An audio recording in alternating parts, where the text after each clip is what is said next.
Kuelekea mechi hizi za Champions League hatua ya makundi, baada ya kufanyika tathmini ya kina na kuzingatia maslahi mapana ya klabu yetu, nipende kuwatangazia ndugu zangu waandishi wa habari, wanachama na mashabiki wa klabu yetu Young Africans, mechi za klabu ya Young Africans kwenye hatua ya makundi zitafanyika kwenye visiwa vya Unguja, maana ya Zanzibar, kwenye uwanja wa New Aman Complex. Kwa hiyo mechi zote tatu za nyumbani za klabu yetu Young Africans zitapigwa Zanzibar kwenye uwanja wa New Aman Complex. Baada ya hapo tukisha qualify kwenda mbele, kama kuna utaratibu mwingine tutarudi kuwatangazia, lakini ni rasmi sasa niwatangazie ndugu zangu waandishi wa habari, mechi za makundi za klabu yetu Young Africans zitafanyika New Aman Complex, na ndio uwanja wa nyumbani wa klabu ya Yanga kwenye hatua ya makundi. Hivyo nitumie fursa hii kuwaomba sasa mashabiki, wanachama na wapenzi wa klabu yetu Young Africans katika visiwa vya Pemba na Unguja kujiandaa kuipokea timu yetu, kujiandaa na kuanza maandalizi ya haraka kuhakikisha tunafanya vizuri. Nafahamu sasa hivi kwenye mioyo ya watu wengi ambao hawaitakii mema klabu yetu ni kama wameshatotoa kwenye mashindano, lakini sisi kama Young African Sports Club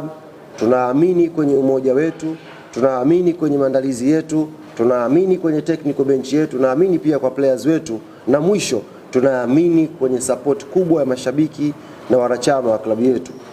Hii ngoma tutapambana nayo na inshallah tutakwenda hatua ya robo finali. Kwa hiyo maandalizi kule Pemba,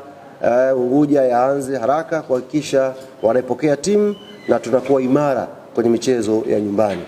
Na mashabiki wengine kutoka mikoa tofauti, Dar es Salaam, Dodoma, Morogoro na sehemu mbalimbali hapa Tanzania, pia tunawaomba na nyie tujiandae. Mechi itafanyika, mechi ya kwanza ni tarehe 22 kwa mujibu wa ratiba ambayo iko mpaka sasa hivi, ni siku ya Jumamosi, na itapigwa mechi hii majira ya saa 10 kamili jioni New Aman Complex pale Zanzibar. Kwa hiyo tuanze maandalizi na sisi matawi yote ya Yanga Tanzania na tuwe tayari kwa safari ya kuelekea Zanzibar New Aman Complex kwa ajili ya kuisupport timu yetu. Nazungumza nafikiri kwa Kiswahili tu chepesi ndugu yangu, kwa kuzingatia maslahi mapana ya klabu yetu Young African Sports Club,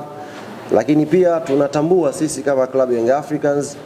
sehemu yoyote hapa Tanzania tukicheza tunafanya vizuri, sehemu yoyote ile, haijalishi ni Benjamin Mkapa, haijalishi ni CCM Kirumba, haijalishi ni Sheikh Amri Abeid kule Arusha, popote ambako Young Africans itakwenda kucheza inacheza na inafanya vizuri. Zanzibar pia ni sehemu ambayo tukicheza tunafanya vizuri.